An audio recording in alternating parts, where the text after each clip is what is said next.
Kita lihat Bapak Ibu yang dirahmati Allah Subhanahu wa taala, ya, perdebatan terjadi antara ulama nanti, adakah bid'ah hasanah atau tidak ada gitu kan.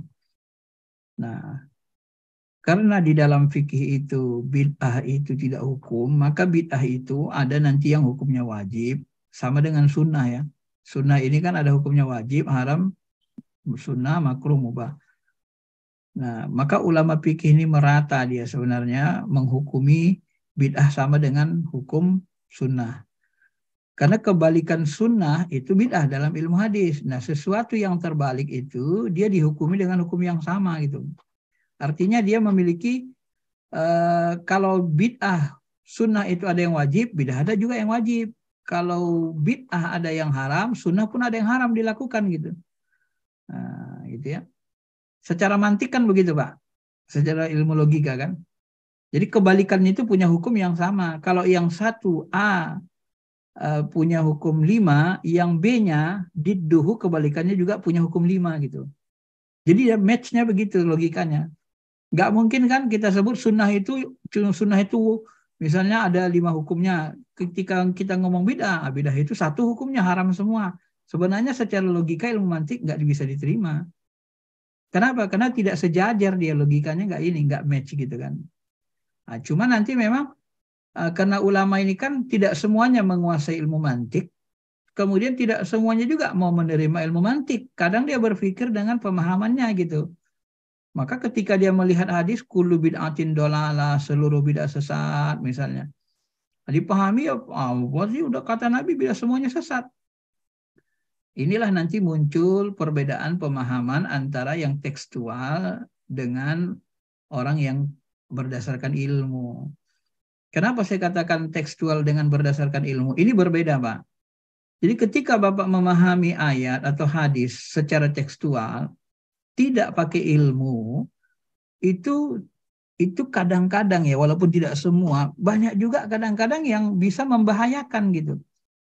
Kenapa? Ya karena Bapak mengambilkan, kalau bahasa lainnya, Bapak mengistimbatkan hukum langsung dari Quran Sunnah, tanpa melihat ilmu pengetahuan yang ada di dalam ayat hadis itu gitu, yang sudah dibangun ulama gitu kan. Maka nanti terjadilah perbedaan di situ. Sebagian orang bersikeras misalnya kullu bid'atin dolalah, seluruh bid'ah sesat. Maka mereka menganggap seluruh bid'ah itu sesat tanpa terkecuali. Nah, begitu kan? Karena itu bahasa Nabi. Sebenarnya kalau mereka mau memahami secara bahasa pun ya, misalnya mereka dipahami secara bahasa. Nah, makna kata kullu. Makna kata kullu itu ternyata kalau diteliti pun dalam ilmu usul fikih, ini kembali yang saya sebut tadi berdasarkan ilmu kan. Ya. Kalau kita kembali kepada ilmunya, memahaminya berdasarkan ilmu, maka nanti ketemulah kita bahwa kata kullu itu sendiri ternyata tidak semuanya bermakna seluruhnya. Ini kita coba melihat, kita lompat sedikit supaya penjelasannya beruntun. Misalnya kita lihat kata kullu ya. Nah ini. Kita lihat kata kullu. Nah, Imam Nawawi dia bilang kullu itu maksus. Bahasanya umum tapi yang dimaksudkan khusus. Yang dimaksud kullu bid'atin dolalah, seluruh bid'ah sesat itu adalah bid'ah yang hukumannya haram gitu ya. Khusus yang haram. Nah, karena ulama fikih membagi bid'ah itu 5 sama dengan sunnah gitu. Nah, ini contohnya misalnya surah Al-Qur'an Al-Anbiya ayat 30. Nah, ini dijelaskan kan di sini. Apa kata Allah? Wa ja'alna minal ma' kulli syai'in hayyin afala yu'minun. Jadi di sini ada kata kulla. Kami ciptakan kulla, seluruh segala sesuatu, kulla syai'in. Segala sesuatu kami ciptakan hayyin. Sesuatu yang hidup minal ma' dari air. Jadi segala sesuatu Allah ciptakan, makhluk hidup ini diciptakan dari air semua gitu. Nah, apakah kata kullu dalam Al-Quran ini benar-benar seluruh makhluk hidup diciptakan dari air?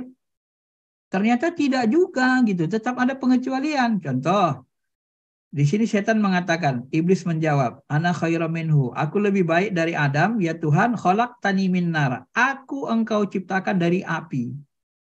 Jadi Allah sendiri dalam firman-Nya dalam ayat lain mengatakan iblis diciptakan dari api, tidak dari air. Tapi di sini disebut seluruh yang hidup itu diciptakan dari air, ya kan? Ternyata ayat lain mengatakan ternyata jin itu makhluk hidup juga kan? Ya kan? Padahal di sini kullu syai'in hayyin, seluruh makhluk hidup diciptakan dari air. Ternyata jin diciptakan dari api, malaikat diciptakan dari cahaya gitu. Nah, jadi kullu di sini ternyata tidak berarti seluruhnya, seluruh afrod tanpa terkecuali gitu. Itu sudah dikaji dalam ilmu bahasa, ilmu usul fikih namanya. Kalau mengkaji kata-kata itu, kata-kata ungkapan dalam Quran, dalam hadis itu ada di usul fikihnya gitu. Nah, kaidah usul fikihnya. Termasuk ini wajadtu mura'atan tamlikuhum wa utiyat min kulli syai'in walaha arsyun ajim. Sesungguhnya kata burung hurhut, aku menemui seorang wanita, Ratu Balqis, yang memerintah mereka Sulaiman. Dan dia dianugerahi segala sesuatu. Jadi dia dianugerahi segala-galanya gitu. Apakah Ratu Balqis ini diberikan anugerah yang banyak segala-galanya, kullu syai'in, segala sesuatu? Kata ulama tidak. Ratu Balqis ini tidak diberikan anugerah menjadi nabi. Dia tidak seorang nabi, tidak seorang wali gitu. Ya, jadi anugerah derajat keruhanian Islam dia tidak peroleh. Jadi segala sesuatu di situ dimaksud ya paling ya harta, kekayaan, kerajaan gitu, dan kecantikan gitu aja kan. Nah, jadi bukan artinya semuanya dia miliki, nggak begitu gitu. Jadi di balik kata kullu itu ternyata tidak semuanya melingkupi, mencapai aprot-aprotnya gitu. Dari apanya namanya cabang-cabangnya gitu ya. Kalau bahasa usulnya begitu.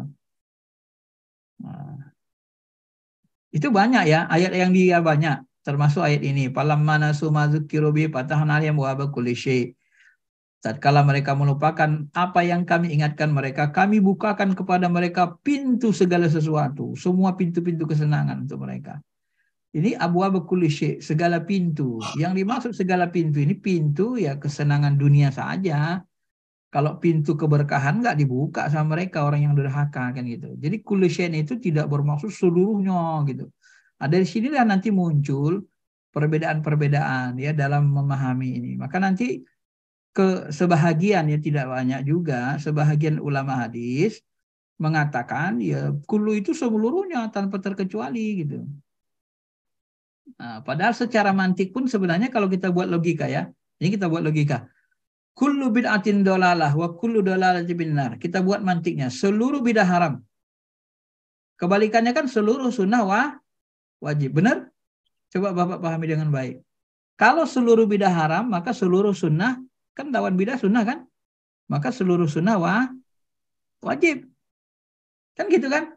Karena seluruh bidah haram, berarti seluruh sunnah wajib. Pak, pertanyaan saya, benarkah seluruh sunnah Nabi wajib dilaksanakan? Ternyata kita tidak benar kan? Tidak setuju. Dalam praktek hidup sehari-hari nggak setuju. Kita mengatakan sunnah Senin Kamis itu sunnah yang sunnah kan? Nggak wajib kan? Nah, puasa Senin Kamis wajib ada sunnah. Sunnah aja kan? Nggak wajib. Salat Idul Fitri, nah, kita menganggap sunnah saja nggak wajib kan?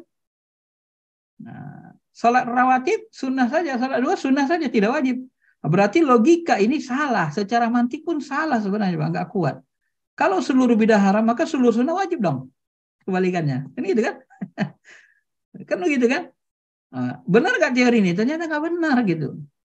Secara ilmu nggak kuat ini analisis ini, karena dia tidak berdasarkan fikih juga, bentrok dengan ilmu fikih kalau kita buat seperti ini. Jadi menurut pemahaman saya, setelah saya kaji teliti, nggak mungkin lah ilmu hadis itu bentrok dengan ilmu fikih gitu kan? Nggak mungkin ajur jotos ilmu fikih dengan ilmu Bagi orang yang menguasai keduanya, saya kira tidak akan terjadi bentrok. Yang bentrok itu ketika keduanya tidak mampu menguasainya dan mensinkronkan ilmu itu gitu. Ya, padahal ilmu itu sama-sama dari Allah kan, dibahas oleh ulama salaf. Nah,